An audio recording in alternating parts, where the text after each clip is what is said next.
Well, certainly, you've talked about it a lot here on this program, and it creates uncertainty, it creates friction. At TE, what we like to do, because we are so global, is how we do innovate. And we innovate at the design centers of the world, and we don't view innovation as changing how it's done around the world. We stay close to it, and that's how our engineers bring value. But that being said, we have seen what has been over the past couple of years a very stable growth environment globally.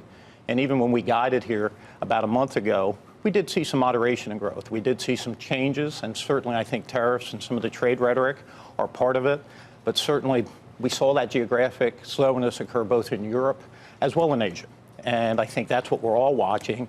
And as a business leader, we all like certainty. We all like to know where we place our bets. And right now, I think we're all dealing with that. And that's coming into the discussion we have about global trade. So you are hoping pretty hard, I would imagine, that there's some resolution to the U.S. China trade talks. I think it's any trade talks. Certainly China and U.S. are one element of it, but anywhere. And we believe in global free trade that's fair. So we believe any of that helps us do our innovation. And like you said, we're extremely broad of where we innovate with. And we're in a third in the United States, third in Asia, and third in Europe. And we see those design centers continuing it. So we would like to see reconciliation of some sort so we can get the certainty that we all business leaders like. Look, you've said that even without that, even if the tariffs continue, even if the trade talks don't go well, that you should be able to handle it. How? Well, how we handle it is through innovation. And where we've deployed ourselves around the trends of the world, like you mentioned, we're in automotive.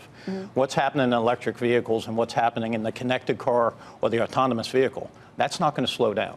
And no, certainly how we design. But if you have to pay 25% more for it, that seems like a difficult thing to innovate your way out of. Well, two things. When it comes to what we do, the tariffs themselves are pretty small of what they impact us.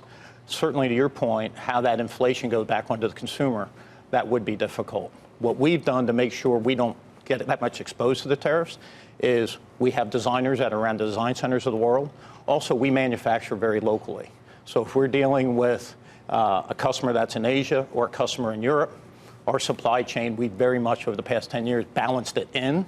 But certainly there's other industries that have the item that you're talking about, which says this is real inflation that comes in, and many companies are looking at how they push it onto their customers. So what would impact you would be a global slowdown caused by global slowdown, absolutely, would be how does it impact end demand more than what it actually impacts in our business. Terrence, I want to thank you for coming in. I wish we had more time. I hope you'll come back again because I'd like to dig a little deeper into your business next time. Thank you, Becky. Really appreciate it.